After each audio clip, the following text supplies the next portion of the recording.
नाम डॉक्टर संगीता मिश्रा है और आज मैं जो टॉपिक लेने वाली हूँ ये सारी उन फीमेल्स के लिए इम्पॉर्टेंट है जो पीसीओडी से परेशान है, पीसीओडी से सफ़र कर रहे हैं। मेरे बहुत सारे पेशेंट को पीसीओडी की प्रॉब्लम है, वो और मुझसे पूछती रहते हैं कि मैम हम खाने में क्या क्या ले, कौन सी चीज़ों का प्रिकॉशन ले जिससे हमारा पीसीओडी ठीक रहेगा या हमारा जो वेट गेन है वो रिड्यूस हो सकता है। तो आज मैं इसी के बारे में आपको जानकारी देने वाली हूँ। पूरी जानकारी के लिए वीडियो को कंप्लीट देखें। चलिए शुरू करते हैं और जानते हैं सबसे पहले कि पीसीओडी क्या होता है।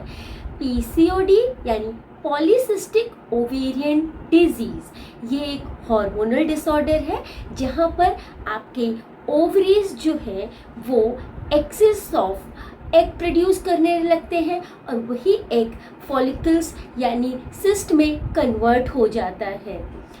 जनरली जो ओवरी होता है वो फीमेल हार्मोन ज़्यादा और मेल हार्मोन कम प्रोड्यूस करता है, लेकिन जब उसमें हार्मोनल इम्बैलेंस आ जाता है यानी आपको पीसीओडी की प्रॉब्लम हो जाती है तो आपका जो फीमेल हार्मोन है वो कम होने लगता है और मेल हार्मोन का प्रोडक्शन ज़्यादा होने लगता है, यानी आपकी ओवरी एक्सेस ऑफ एंड्रोजन या टेस्टोस्टेरोन नाम के हार्मोन का प्रोडक्शन करने लगती है, जिसकी वजह से आपको उस तरह से सिम्टम्स आने लगते हैं। जानते हैं कि पीसीओडी में किस तरह के सिम्टम्स आते हैं। पीसीओडी में सबसे पहले फीमेल्स में उनका मेंसेस या तो आता ही नहीं है या इरेगुलर हो जाता है, मतलब लॉन्ग इंटरवल पर आता है। जो मंथली साइकिल है उनकी वो डिस्टर्ब हो जाती है, तो उनका पीरियड 1.5 महीने, 2 महीने, 3 महीने, 4 महीने और किसी का इतना ज़्यादा इरेगुलर हो जाता है कि 6-6 महीने, 1-1 साल तक उनका पीरियड नहीं आता, जब तक कि वो कुछ हार्मोनल पिल्स नहीं ले पीरियड को वापस लाने के लिए। बहुत सारी फीमेल्स को पीरियड के दौरान बहुत ज़्यादा सीवियर पेन होता है और वो पेन इतना अनबेरेबल हो जाता है कि वो बर्दाश्त नहीं कर पाती हैं। बहुत सारी फीमेल्स को एक्ने की प्रॉब्लम चालू हो जाती है और ये जो एक्ने, पिंपल या मुहासे आते हैं ये भी एक टिपिकल टाइप का मुहासे आता है जो जनरली पीसीओडी पेशेंट में ही देखा गया है।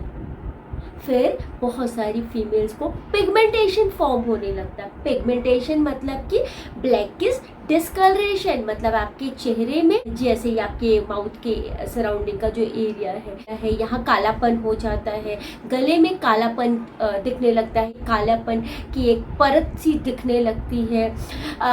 पिगमेंटेशन फेस में आपको दिखने लगता है। जो आपका एक्जिला है यानी अंडर आर्म का जो एरिया है, जो इनग्वाइनल यानी जो इनर थाइस का एरिया है, इन सब जगहों पर काली परत यानी काला एक दाग जैसा दिखने लगता है, पिगमेंट फॉर्म हो जाता है और बहुत वो थिक हो जाती है वहाँ की स्किन। तो इस तरह के चेंजेस पीसीओडी पेशेंट में बहुत ज़्यादा कॉमन दिखाई देते हैं। कोई पेशेंट में क्या होता है, उनको हेयर ग्रोथ होने लगते हैं, मतलब अनवांटेड जगहों पर उनको हेयर ग्रोथ होने लगते हैं, जैसे उनको फेस पर हेयर आने लगते हैं। जो बॉडी के जो हेयर है हाथ वगैरह के भी वो थोड़े थिकन हो जाते हैं। पर लिप पर उनको काफ़ी लंबे लंबे बाल, थिक हेयर आने लगते हैं। चिन के एरिया पर बाल आने लगते हैं। मैंने अपने बहुत सारे पेशेंट में ये जो एरिया है यहाँ पर भी मैंने काफ़ी लंबे और घने बाल देखे हैं।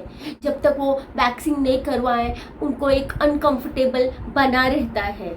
और बहुत सारे लोगों को क्या होता है, वेट गेन की प्रॉब्लम होती है, मतलब वो खाने में कितना भी कर ले लेकिन उनका वेट रिड्यूस होता ही नहीं है।